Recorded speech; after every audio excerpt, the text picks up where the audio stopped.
Welcome to भाई की पढ़ाई सब्सक्राइबर, और जिन्होंने नहीं किया वो कर दो।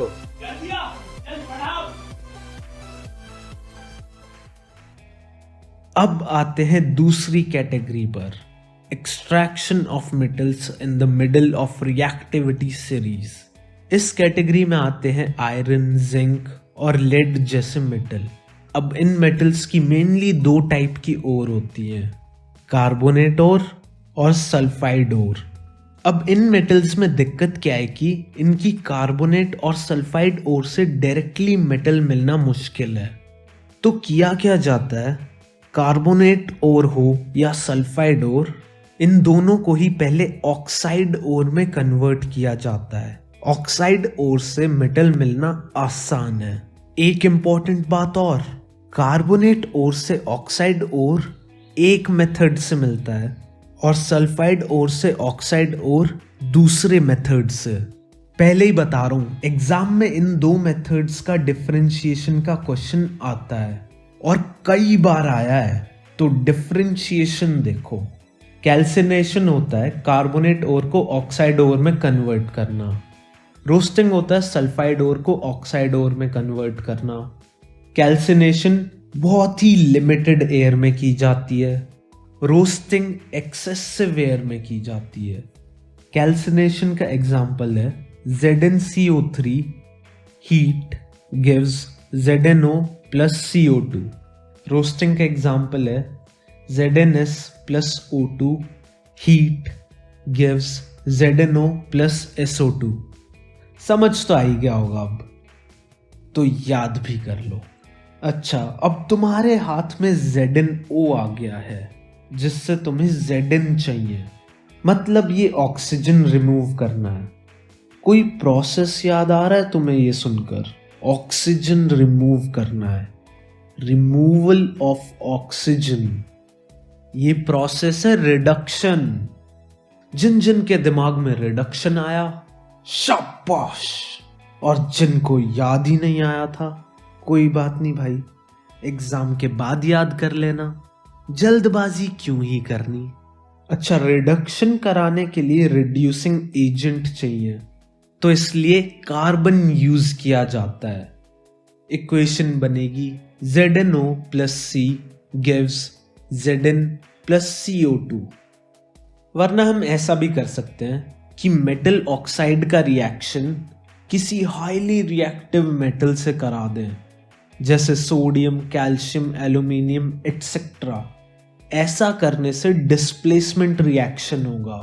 जो मेटल तुमने एक्सट्रैक्ट करना है वो अपनी ऑक्साइड से डिस्प्लेस होकर अकेला अलग मिल जाएगा और हाईली रिएक्टिव मेटल ऑक्साइड बना लेगा। Example, Fe2O3 plus Al gives Fe plus Al2O3 plus heat। लो, मिल गया जो मेटल चाहिए था। ये जो रिएक्शन अभी मैंने लिखी इसे थर्मिट रिएक्शन कहते हैं। ये कोई टाइप नहीं है, ये सिर्फ इस रिएक्शन का नाम है। इस रिएक्शन को नाम इसलिए दे रखा है क्योंकि ये खास रिएक्शन है।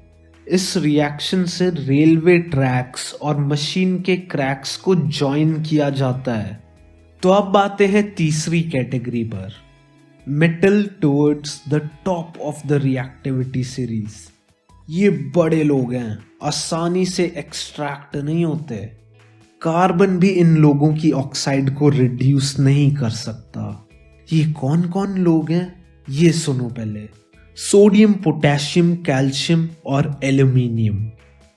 इन लोगों में कार्बन से ज्यादा ऑक्सीजन की एफिनिटी है, यानी ये लोग ऑक्सीजन से ज्यादा प्यार करते हैं कंपेयर्ड टू कार्बन। तो इनके ऑक्साइड कार्बन से रिड्यूस नहीं हो पाते। तो जिस प्रोसेस से ये मेटल एक्सट्रैक्ट होते हैं वो है इलेक्ट्रोलाइटिक रिडक्शन। इसमें इनके मोल्टन क्लोराइड्स का इलेक्ट्रोलिसिस किया जाता है। इलेक्ट्रोलिसिस में एक कैथोड होता है और एक एनोड। इलेक्ट्रोलिसिस करने पर मेटल कैथोड पर जमा हो जाएगा और क्लोरीन एनोड पर। देखो यार, इस प्रोसेस में एक्चुअली होता क्या है, ये एनोड कैथोड क्या है, ये सब बातें अभी अपने मतलब की नहीं है।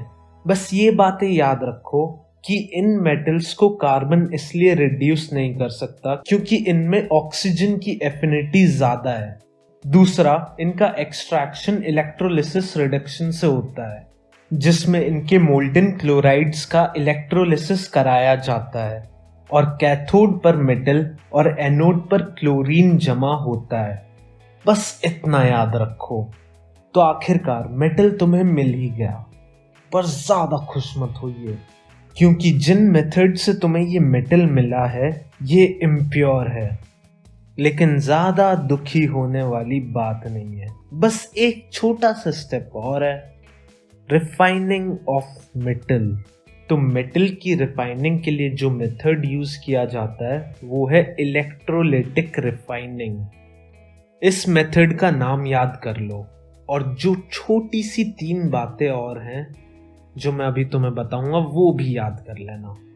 पहली बात, इस प्रोसेस में इम्प्योर मेटल को एनोड बनाया जाता है। दूसरी बात, a thin strip of pure metal को कैथोड बनाया जाता है। तीसरी बात, मेटल के किसी सॉल्ट सॉल्यूशन को इलेक्ट्रोलाइट बनाया जाता है।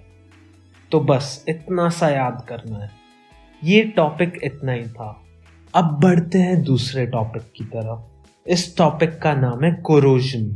इन भाई साहब से हमारी मुलाकात पहले भी हो चुकी है चैप्टर 1 में, और अगर तुम्हें याद हो तो तब चैप्टर 1 खत्म हो रहा था, और यहाँ पे भी हमारी मुलाकात तब हो रही है जब चैप्टर 3 खत्म हो रहा है।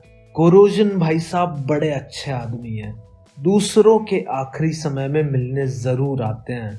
तुम्हें याद हो रस्टिंग ऑफ आयरन भी कोरोजन है। तो अब हम बात करने वाले हैं कि रस्टिंग ऑफ आयरन को किन मेथड से प्रिवेंट किया जा सकता है।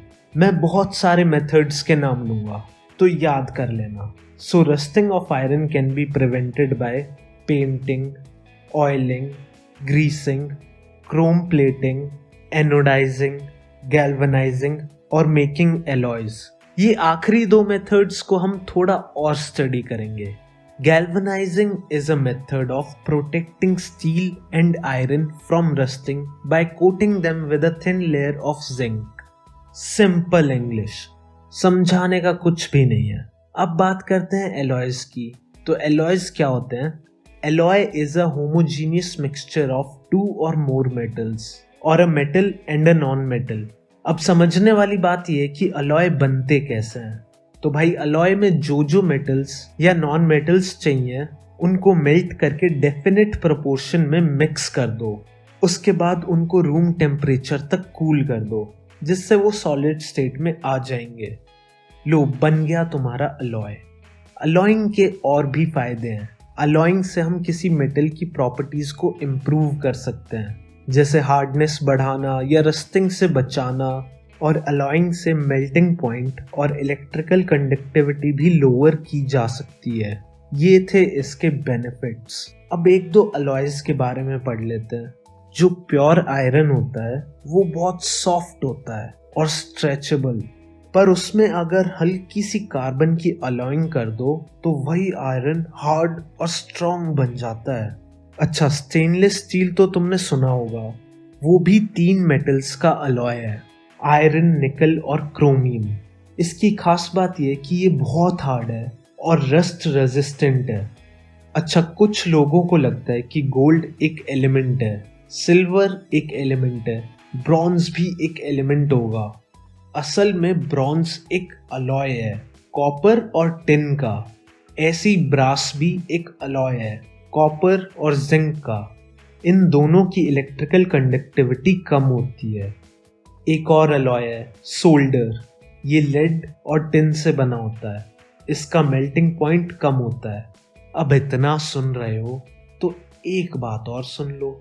अगर किसी अलॉय में मर्क्यूरी होता है तो उस अलॉय को अमलगम कहते हैं। और इसी बात के साथ इस चैप्टर का टाइम तुम्हारे साथ यहीं समाप्त होता है। तो दोस्तों, मॉरल मेरी तरफ से यही है, जैसे मेटल में कुछ चेंजेस कर देने से मेटल और बेहतर होता है, वैसे ही तुम्हारी लाइफ में जो चेंजेस आते हैं वो तुम्हें बेहतर बनाने के लिए आते हैं, तो उससे कभी डरना मत, बल्कि उनका स्वागत करो। A change is always welcome. तो बाय गाइस, मिलते हैं अगले चैप्टर में। जाओ मजे करो, छुट्टी।